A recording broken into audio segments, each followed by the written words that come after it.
Where earlier we were listening, same thing. Why can't we listen to our body when it's talking to us? By the way, just doing this technique, I've been hacking for about a month or two. I've lost about 6-7 kg already. I'm feeling great. Mornings are no more a pain. I get up and I'm up. In fact, I'm up. Very painful to my wife right now. She says, go back to being low energy. All right. Okay, watch this video. Consciousness through meditation or chanting, fasting or pilgrimages. Unfortunately, the way in which these spiritual people discuss their states of higher consciousness has a tendency to put a lot of secular types on edge. It can all sound maddeningly vague, wishy-washy, touchy-feely, and, for want of a better word, annoying. What on earth do these gurus really mean? We deeply sympathize with such frustrations, not being by nature particularly attracted to the ineffable or the mysterious. However, it seems that the idea of higher consciousness is in fact a very interesting one, which has nothing inherently to do with spirituality and can be defined simply enough in strictly rational and secular terms. This is how we see it. As human beings, we spend most of our lives functioning in states of lower consciousness, where what we're principally concerned with is ourselves, our survival, and our own success narrowly defined. Ordinary life rewards practical, unintrospective, self-justifying outlooks that are the hallmarks of lower consciousness. Neuroscientists speak of a lower part of the brain they call the reptilian mind, and tell us that under its sway we strike back when we're hit, blame others, quell any stray questions that lack immediate relevance, fail to free associate, and stick closely to a flattering image of who we are and where we're headed. However, at rare moments when there are no threats or demands upon us, perhaps late at night or early in the morning, when our bodies and passions are comfortable and quiescent, we have the privilege of being able to access the higher mind, what neuroscientists call our neocortex, the seat of imagination, empathy, and impartial judgment. We loosen our hold on our own egos and ascend to a less biased and more universal perspective, casting off a little of the customary anxious self-justification and brittle pride.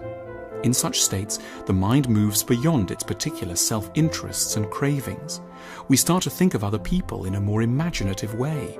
Rather than criticize and attack, we're free to imagine their behavior being driven by pressures derived from their own more primitive minds, which they're generally in no position to tell us about. Their temper or viciousness are, we now see, symptoms of hurt rather than of evil.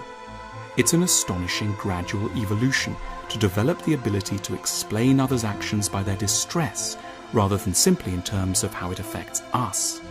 We perceive that the appropriate response to humanity is not fear, cynicism, or aggression, but always, when we can manage it, love. At such moments, the world reveals itself as quite different, a place of suffering and misguided effort, full of people striving to be heard and lashing out against others, but also a place of tenderness and longing, beauty and touching vulnerability. A fitting response is universal sympathy and kindness. One's own life feels less precious.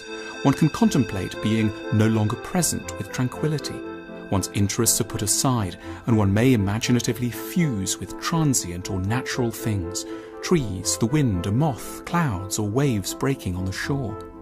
From this point of view, status is nothing, possessions don't matter, grievances lose their urgency. If certain people could encounter us at this point, they might be amazed at our transformation and at our newfound generosity and empathy. States of higher consciousness are, of course, desperately short-lived.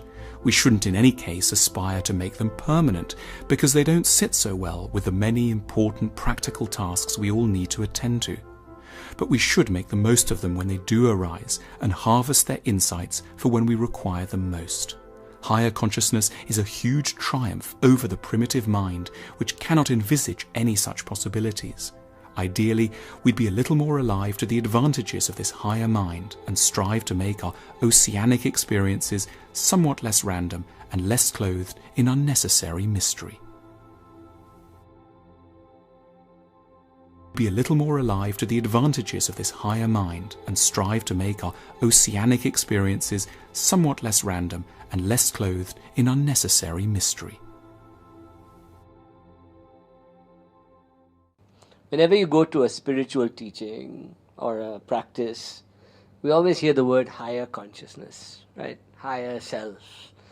So in a purely logical reference, this means that are we bypassing the reptilian to create a new reality from our other mind, this fantastic khopri we have here, this neocortex, right?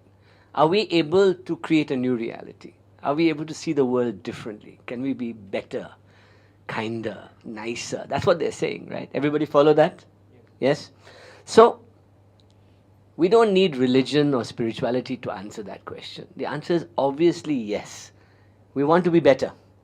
We want to be kinder, nicer to people, right? In fact, every time we're nicer to somebody, the world gets better, right? We feel better. We get better back. We get feedback. We are feedback animals. We need feedback all the time, I love you. You don't love me? Oh my God, my life's over, right? Now, those are the lower heart side working. But what if we could expand that? Right? So we're looking at this idea of happiness. So let's start with the fundamental one, which is happiness, right? And with happiness, we're dealing with 4 primary chemicals, okay? So you want to hack yourself for happiness and avoid depression, you got to work with these 4 chemicals, all right? That means you don't need medicine, but you need actual understanding of how they work in your body, right? And the first one is serotonin. So, and serotonin is actually the most important one, and we'll come to that later. Why? Serotonin is produced mostly in the stomach, but also produced by the pineal gland in the brain, right? And serotonin is the feel-good, holistic feeling of good. The world, I'm meaningful life. My life has meaning. My life has something, a goal, a destination, a value, serotonin. And serotonin is actually, this is what the Buddhist monks teach. This is what all Dalai Lama and all talk about, right? Which is that, can I work from the heart, right? They say the heart. It's because the heart determines the thymus and it's all here. And these hormones that are released here are very in tune with well-being and T cells and things like that come up there. Very in tune. It's like liquid secretions go on. And one of those that are incurred is it pulls up serotonin from the stomach and gives it to the brain. Whoosh. And that means that you feel that you've done something good. You feel you have done something worthwhile, right? Meaningful, right? So serotonin can be introduced by a simple practice that the Buddhists use and many other practices use called gratitude, right? Reiki, everybody, who has done Reiki here? Who has done Reiki? Everybody's done a little bit of Reiki. You understand that one of the first principles of Reiki is gratitude, right? I have to give thanks to somebody or something for what I have done, right? So if I vibrate in gratitude, so every day in the morning, when you get up, right, do a simple act of gratitude. That means I am grateful. I am just happy that I'm alive. I'm grateful. I'm right here. Now you can take that further. If you do good for other people, if you do seva, if you do other things, gratitude actually, serotonin keeps getting produced. So those people who do langars and service all the time, the reason they look so happy and blessed is because serotonin is continuously being released for them, right? So you want to find a way for a meaningful life to release serotonin, right? And the best one is gratitude, right? And practice gratitude if you can, right? There are other ways which we'll come to later in meditation techniques we can do.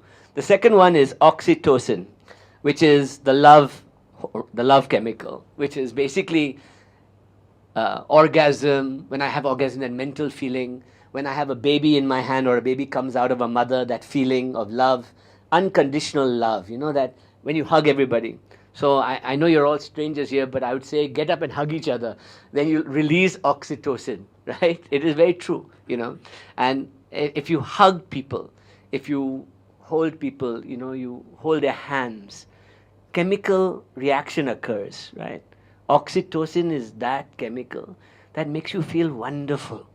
It's like a wonderful chemical. So if you're able to release that, you will not be able to be angry. You'll not be able to, hate somebody too much. That's why if somebody's feeling down or angry, you hold them. It helps. It brings them down, right? It comes down. Oxytocin, okay? The third one is dopamine. Dopamine is it's one of the neural triggers that transmitters. In fact, people with Parkinson's have very low dopamine production, right? It's a terrible thing. You get that no firing in the brain. Dopamine is the brain's reward system. That means that I did a project and something good happened, I celebrate, dopamine, all good, right? So instead of thinking of big projects in life, best way to release dopamine is to set up little celebrations for every little thing you do. Today I did 50 push-ups, let's do it. 20 push-ups, let's go, right? Today I did half an hour meditation, celebrate. These little celebrations release dopamine. So that's why in companies and organizations, we encourage you to do rewards, retreats, pull up things together, so people release more dopamine in the group, right? And dopamine in a group creates group collective. Yes, we can do it.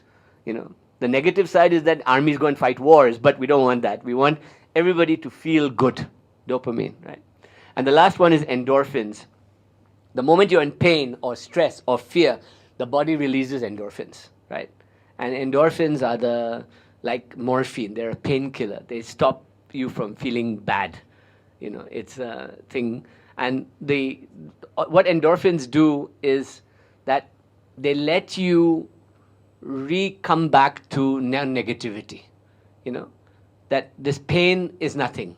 This pain is not suffering. I'm not really suffering, right? And endorphins, if you ever wondered why you should join a laughing club, endorphins, okay? You go to the park in the morning and you laugh, right? That's great. Lots of comedies, endorphins will be released, right? Sports, everybody loves I know you love sports. People love sports. Any form of sports, right, will release endorphins, right? That's why you will find very few sports people are depressed, very unlikely, So any of these four will cure depression in you, but you have to learn to hack them, okay? Any questions on that? I'll just keep going. It's the little hacks I'm giving you. Okay, so the last part is now hacking the brain. Let's go to that. So this picture is interesting because we all know that everything is about the brain, right? We're okay with that? So how do I get full activation of this brain? How can I activate this full brain?